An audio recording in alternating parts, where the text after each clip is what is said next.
Hi, Jim. My name is Dan Barbera. I'm an Air Force flight surgeon down in Hurlburt Field, Florida. I've been a longtime fan of the website and the podcast, and I really appreciate your help over the years. Thanks to you and a physician father who kind of got me off on the right foot as far as financial education, I have a lot of things squared away as far as insurance and emergency fund and starting to have a good savings rate. So I find myself, like a lot of other people, kind of wondering what's next. Something that I feel like I've been ignoring for a while is kind of cybersecurity. It certainly seems when you look into it that there's a lot higher risk of a cyber breach than there is over policy limits judgments like you talk about on the podcast or any of those other things. But I just haven't gotten around to doing it.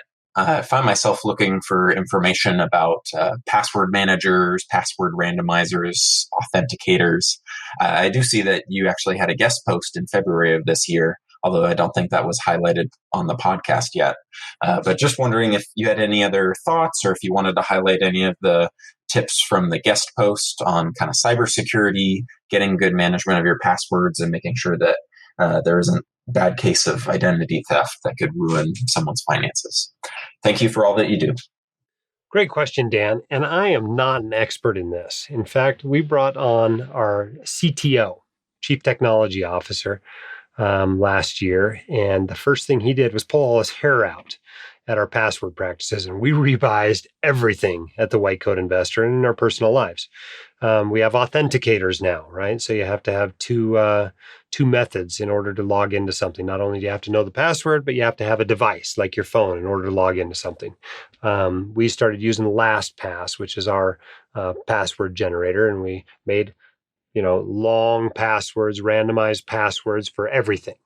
And so obviously I can't remember all these passwords, but it does demonstrate to me just how insecure everything at the hospital is by comparison, right? Because you actually have to remember your passwords there. I can't use a LastPass or similar technology there. I have to actually be able to remember my passwords. So nobody there is using any sort of reasonable password security at all compared to what you're doing at home. So the main thing I think is to, do the basics. And the basics are you're not logging into your financial accounts at the library or the hospital, right? You are maybe, if you want to be extreme, like some people, you have a dedicated laptop that only does your finances, Make sure the laptop has a password on it. Make sure you keep it secure, those sorts of things. I would probably spend the money on something like LastPass. I probably should have done that long before we did for both personal and business purposes as much as you can. And use those passwords. If you are using the same password for everything, you are putting everything at risk. And, it's interesting now that we have somebody watching this stuff. It's not unusual for us to have 35,000 attempts to hack the White Coat Investor in a single day. And I suspect that lots of other websites are having similar issues as hackers out there kind of prowl around and try to see what they can get into. And so it is worth securing yourself against. Now, is it worth buying insurance against this sort of stuff? These identity theft insurance products out there. And I don't know that I know enough yet. My thought is that's something that I can probably afford to self-insure. And my general rule with insurance is not to buy insurance that I can afford to self-insure. And so I suppose those people who offer these services for insurance will also offer them if I pay them cash and I want their services in the event that there is a breach. So a lot of people ask about should they split their money between two brokerage accounts or two mutual fund houses in order to reduce the risk of Vanguard or Fidelity being hacked.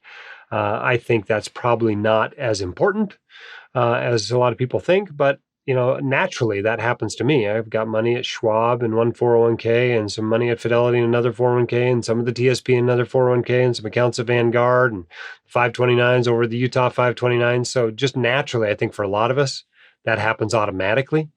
But whether that's worth the additional complexity or not comes down to how paranoid you are about cybersecurity, and maybe you want to do that. But mostly it's just, let's do the basics right, which is password security, which is computer security, and those sorts of things. And if it's really important, use an authenticator. And so That's a special kind of software that you load an app on your phone, and it gives you a code. So not only do you have to put in your password, but you also have to put in this code that gets sent out to it. It's a lot like the text message you get when you log into Vanguard if you have a authenticator that way. If you want your questions answered by the White Coat Investor, record your question at whitecoatinvestor.com/YQA or click the link in the description. My dad, your host, Dr. Dolly, is a practicing emergency physician, blogger, author, and podcaster.